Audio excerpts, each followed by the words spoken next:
Doody! What's up? It's Ty. And I'm Fun with Deeds. And the next video is us sharing our journey on the app and how we found each other, and that you can find love on the app. It's possible, guys. We will be answering questions from the beautiful Sam from Meet Me. We're excited to share our journey. Tune in.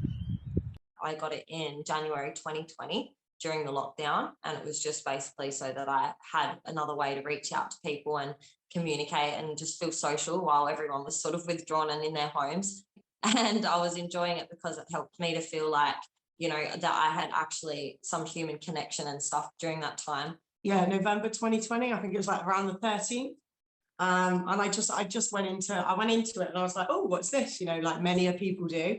And I thought, oh, I'll have a little look. And I wasn't in lockdown at the time. I was in between two of the lockdowns. And I was just like, right, I'll have a little gander. And Anna, who's also in #fun, which we've created, I went into her stream and she couldn't really speak English. And I pressed this date box and I got up and I was like, what's this? And she just spoke sing or dance at the time. And I've got up, and anyway, everybody in there just ended up going, oh, she's so funny. And I just had a laugh with everyone. And before you know it, a couple of days later, I gave it a go. And it just went from there. And everyone just thought, like, you know, she's really good at this. And I enjoyed it. And I'm like, it helped me through the second lockdown and just kept going, didn't we? Well, so she had to go far, like, basically she'd take 6 flights. She spent 3 days in Singapore just to eventually end up in Australia.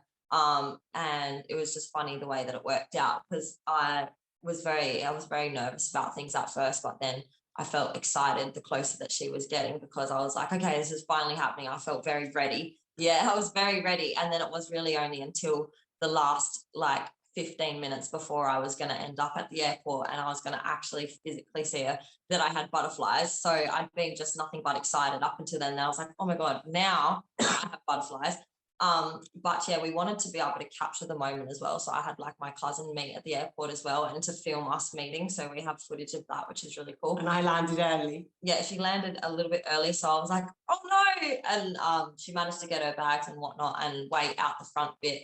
So as I was actually approaching the airport, I could see her waiting with her trolley and her bag. So it was like, she couldn't see me and I could see her. And then when I opened the door, I naturally looked to the way that I saw her when I was in the lift and she wasn't there. And then when I turned my head back the other way, then I saw her and I was just like, oh my God, it was just very surreal for me.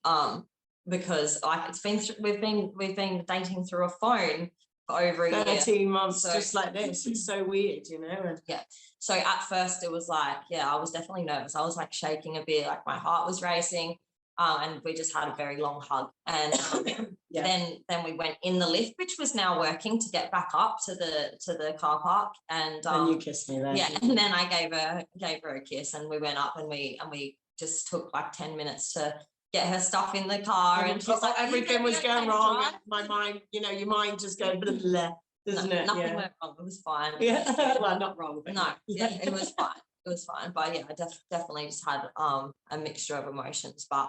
My biggest one was just I was relieved, because I felt like that waiting was finally over. Yeah, well, it's because all the borders, for me, at home in Spain at the time, and like you say, because 1 minute the borders they're saying the borders can open, then the next minute it's not, and I'm there, and all of it, the support that we've got online as well is incredible, and everybody's watching this. Everybody is waiting for it. And when you watch your favorite program and it's going on for too long, then people have started coming out of our streams, to be honest with you, because they want us to be together. Yeah. And it's a massive thing. And for us, then when people are saying that, it's like, and then it makes us feel sad, because we know we're not going to, we're waiting. So anyway, I booked my flight. I was supposed to be getting on the 19th. And then they changed it to the borders were opening on the 21st, and I would have arrived on the 19th. Which is a little bit. So then I had a lot of problems with the flights, and I was stressing, and so my emotions were up and down and up and down. And I just went, do you know the help that I even paid for an extra package so they could help me straight away if there was any problems? And they was rubbish. They've said they'd give me refund for some stuff. And so anyway, imagine I'm literally 2 days before and nobody's helping me. We managed to resolve it. I've rebooked 2 of the flights. I got 6 flights, 6 days. How did you feel when you? Yeah, no, but this is what I'm saying with my emotions. So then it's all of a sudden it's kicked in. I am leaving on the 17th. Got to Singapore on the 19th. And I was fine at that point. I knew I was getting there. Yeah. We got to Singapore and then I was like, yeah, I'm getting a little bit nervous now, but it was because I had 3 days in Singapore as well. Because of the restrictions, and I had to be locked up in a hotel, and then everything was like, I just want to get to her. Yeah, what if something else goes wrong? What if I can't get to her because of this it's not, you know, like a quick flight, 6 days, 6 flights, and it was mad, like mad. I met her mum in Sydney before I met Ty.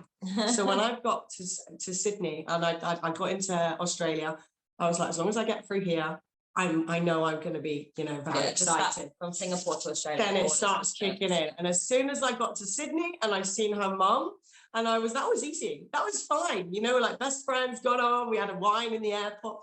Happy days. And then it was like, damn, this is the last flight. This is all these months we've been waiting for. And I'm actually going to get to see the love of my life. We spent 13 months every way, haven't we?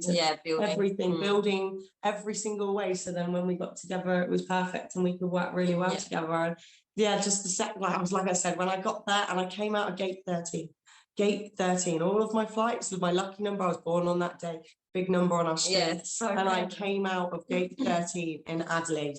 And as I came through and she wasn't there, and I was like, oh no, and I was early. So then I got my luggage, and from my side, like, it probably gave us a chance to be like, okay, let things. And there was this lady, and I haven't actually told her, there was this lady, and she could tell I was really eager, and I was on the phone texting, and she was like, she obviously knew I was waiting for my love, and she was just looking and looking. It was making me get all these butterflies and electricity, and I was just like, and it's just like, I'm coming down the lift, and like, from my side, went like, I started shaking, was a bit nervous, but I was like so happy. Yeah. And then I clocked you just opening that door, and she had these little yellow flowers, was my favorite color, yellow flower light.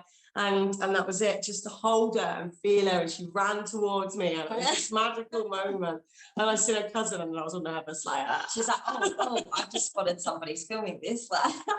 Yeah, it's mad, isn't it? But we're here. Best moment. I can picture it still like it was yesterday. Because I wanted to get my top badge because I want to show people what we've been doing, really. And you know, I put a lot of hours in, etc. And also for my goals, I'd love to have more clothing line out.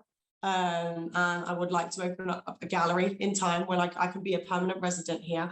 And again, like, have something to do with my outdoor activities. If, like, you know, if we can build it, I'd love to open up a place for special needs or just young children, because I used to do it for a long time, and I'd love to have a place of our own. But my main goal now is to watch Ty and her music with the kids and get a studio time, as well. I should be keep streaming, won't you? And I want to focus on her and her career before anything else with me doing. Yeah, that's one of my top goals as well. But I think also, like, how much that she also believes in me has helped me to believe in myself more as well. Yeah, I'd probably say that, like, just to keep going with, like, we have had a lot of hurdles like thrown our way.